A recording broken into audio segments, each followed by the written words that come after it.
Exodus 1. These are the names of the sons of Israel who went to Egypt with Jacob, each with his family: Reuben, Simeon, Levi, and Judah; Issachar, Zebulun, and Benjamin; Dan and Naphtali; Gad and Asher. The descendants of Jacob number 70 in all. Joseph was already in Egypt. Now Joseph and all his brothers and all that generation died, but the Israelites were exceedingly fruitful. They multiplied greatly, increased in numbers, and became so numerous that the land was filled with them. Then a new king, to whom Joseph meant nothing, came to power in Egypt. Look, he said to his people, the Israelites have become far too numerous for us. Come, we must deal shrewdly with them, or they will become even more numerous, and if war breaks out, we'll join our enemies, fight against us, and leave the country. So they put slave masters over them to oppress them with forced labor, and they built Pithom and Ramses as store cities for Pharaoh. But the more they were oppressed, the more they multiplied and spread, so the Egyptians came to dread the Israelites and worked them ruthlessly. They made their lives bitter with harsh labor in brick and mortar and with all kinds of work in the fields. In all their harsh labor, the Egyptians worked them ruthlessly. The king of Egypt said to the Hebrew midwives, whose names were Shiphrah and Puah, when you're helping the Hebrew woman during childbirth on the delivery stool, if you see that the baby is a boy, kill him. But if it's a girl, let her live. The midwives, however, feared God and did not do what the king of Egypt had told them to do. They let the boys live. Then the king of Egypt summoned the midwives and asked them, "Why have you done this? Why have you let the boys live?" The midwives answered Pharaoh, "Hebrew women are not like Egyptian women. They are vigorous and give birth before the midwives arrive." So God was kind to the midwives, and the people increased and became even more numerous. And because the midwives feared God, he gave them families of their own. Then Pharaoh gave this order to all his people: "Every Hebrew boy that is born you must throw into the Nile, but let every girl live." Exodus 2. Now a man of the tribe of Levi married a Levite woman, and she became pregnant and gave birth to a son. When she saw that he was a fine child, she hid him for 3 months. But when she could hide him no longer, she got a papyrus basket for him and coated it with tar and pitch. And she placed the child in it and put it among the reeds along the bank of the Nile. His sister stood at a distance to see what would happen to him. Then the Pharaoh's daughter went down to the Nile to bathe, and her attendants were walking along the riverbank. She saw the basket among the reeds and sent her female slave to get it. She opened it and saw the baby. He was crying, and she felt sorry for him. "This is one of the Hebrew babies," she said. Then his sister asked Pharaoh's daughter, "Shall I go and get one of the Hebrew women to nurse the baby for you?" "Yes, go," she answered. So the girl went and got the baby's mother. Pharaoh's daughter said to her, "Take this baby and nurse him for me, and I will pay you." So the woman took the baby and nursed him. When the child grew older, she took him to Pharaoh's daughter, and he became her son. She named him Moses, saying, "I drew him out of the water." One day, after Moses had grown up, he went out to where his own people were and watched them at their hard labor. He saw an Egyptian beating a Hebrew, one of his own people. Looking this way and that, and seeing no one, he killed the Egyptian and hid him in the sand. The next day he went out and saw 2 Hebrews fighting. He asked the one in the wrong, "Why are you hitting your fellow Hebrew?" The man said, "Who made you ruler and judge over us? Are you thinking of killing me as you killed the Egyptian?" Then Moses was afraid and thought, "What I did must have become known." When Pharaoh heard of this, he tried to kill Moses. But Moses fled from Pharaoh and went to live in Midian, where he sat down by a well. Now a priest of Midian had 7 daughters, and they came to draw water and fill the troughs to water their father's flock. Some shepherds came along and drove them away, but Moses got up and came to their rescue and watered their flock. When the girls returned to rule their father, he asked them, "Why have you returned so early today?"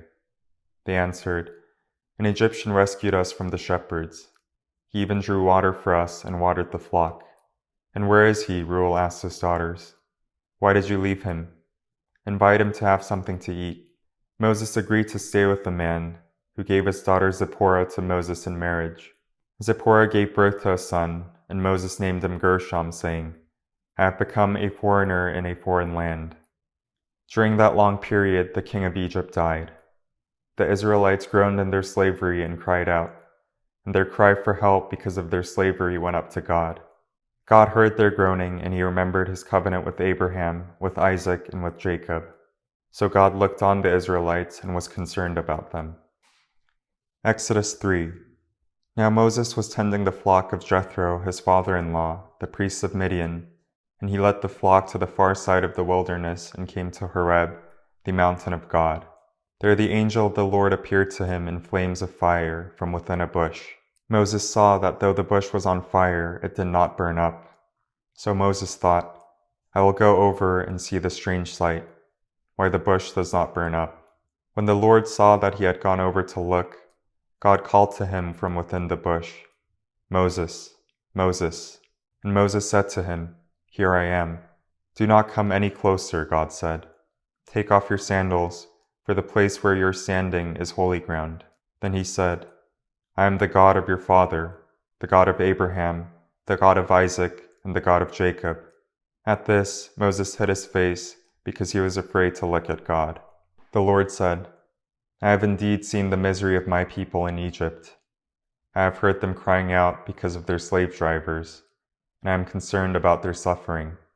So I have come down to rescue them from the hand of the Egyptians and to bring them up out of that land into a good and spacious land, and flowing with milk and honey, the home of the Canaanites, Hittites, Amorites, Perizzites, Hivites, and Jebusites.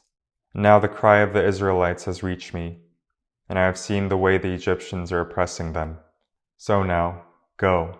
I am sending you to Pharaoh to bring my people, the Israelites, out of Egypt. But Moses said to God, Who am I that I should go to Pharaoh and bring the Israelites out of Egypt? And God said, I will be with you, and this will be the sign to you that it is I who have sent you. When you have brought the people out of Egypt, you will worship God on this mountain. Moses said to God, Suppose I go to the Israelites and say to them, The God of your fathers has sent me to you, and they ask me, What is his name? Then what should I tell them? Then God said to Moses, I am who I am. This is what you are to say to the Israelites. I am has sent me to you. God also said to Moses, Say to the Israelites, The Lord, the God of your fathers, the God of Abraham, the God of Isaac, and the God of Jacob has sent me to you. This is my name forever, the name you shall call me from generation to generation. Go, assemble the elders of Israel and say to them, The Lord, the God of your fathers, the God of Abraham, Isaac, and Jacob, appeared to me and said, I have watched over you and have seen what has been done to you in Egypt. And I have promised to bring you up out of your misery in Egypt into the land of the Canaanites, Hittites, Amorites, Perizzites, Hivites, and Jebusites, a land flowing with milk and honey. The elders of Israel will listen to you. Then you and the elders are to go to the king of Egypt and say to him, The Lord, the God of the Hebrews, has met with us. Let us take a 3-day journey into the wilderness to offer sacrifices to the Lord our God. But I know that the king of Egypt will not let you go unless a mighty hand compels him. So I will stretch out my hand and strike the Egyptians with all the wonders that I will perform among them. After that, he will let you go. And I will make the Egyptians favorably disposed toward this people, so that when you leave, you will not go empty-handed. Every woman is to ask her neighbor, and any woman living in her house, for articles of silver and gold and for clothing, which you will put on your sons and daughters. And so you will plunder the Egyptians. Exodus 4. Moses answered, What if they do not believe me or listen to me and say, The Lord did not appear to you? Then the Lord said to him, What is that on your hand? A staff, he replied. The Lord said, Throw it on the ground.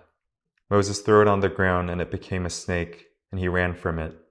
Then the Lord said to him, Reach out your hand and take it by the tail. So Moses reached out and took hold of the snake, and it turned back into a staff in his hand. This, said the Lord, is so that they may believe that the Lord, the God of your fathers, the God of Abraham, the God of Isaac, and the God of Jacob, has appeared to you. Then the Lord said, Put your hand inside your cloak. So Moses put his hand into his cloak, and when he took it out, the skin was leprous. It had become as white as snow. Now put it back into your cloak, he said. So Moses put his hand back into his cloak, and when he took it out, it was restored, like the rest of his flesh. Then the Lord said, If they do not believe you or pay attention to the first sign, they may believe the second. But if they do not believe these two signs or listen to you, take some water from the Nile and pour it on the dry ground. The water you take from the river will become blood on the ground. Moses said to the Lord, Pardon your servant, Lord. I have never been eloquent, neither in the past nor since you have spoken to your servant. I am slow of speech and tongue. The Lord said to him, Who gave human beings their mouths? Who makes them deaf or mute? Who gives them sight or makes them blind? Is it not I, the Lord? Now go. I will help you speak and will teach you what to say. But Moses said, Pardon your servant, Lord. Please send someone else. Then the Lord's anger burned against Moses, and he said, What about your brother Aaron the Levite? I know he can speak well.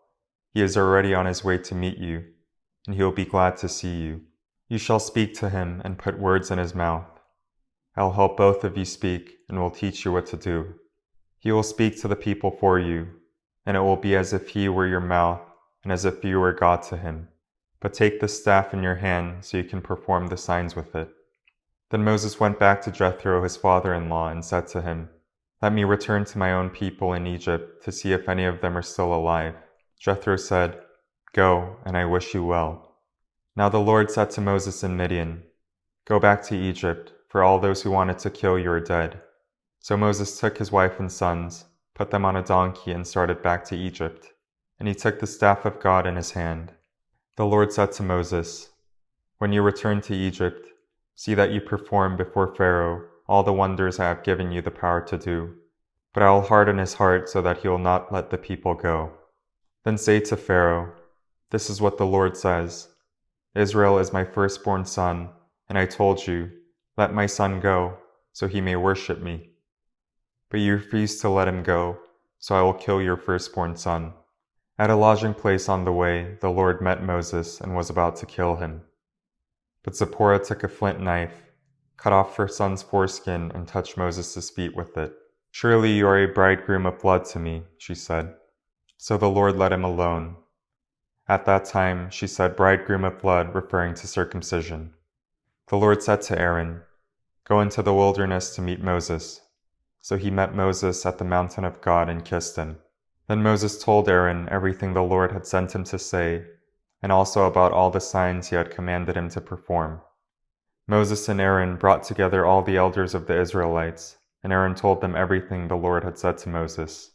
He also performed the signs before the people, and they believed. And when they heard that the Lord was concerned about them and had seen their misery, they bowed down and worshipped. Amen.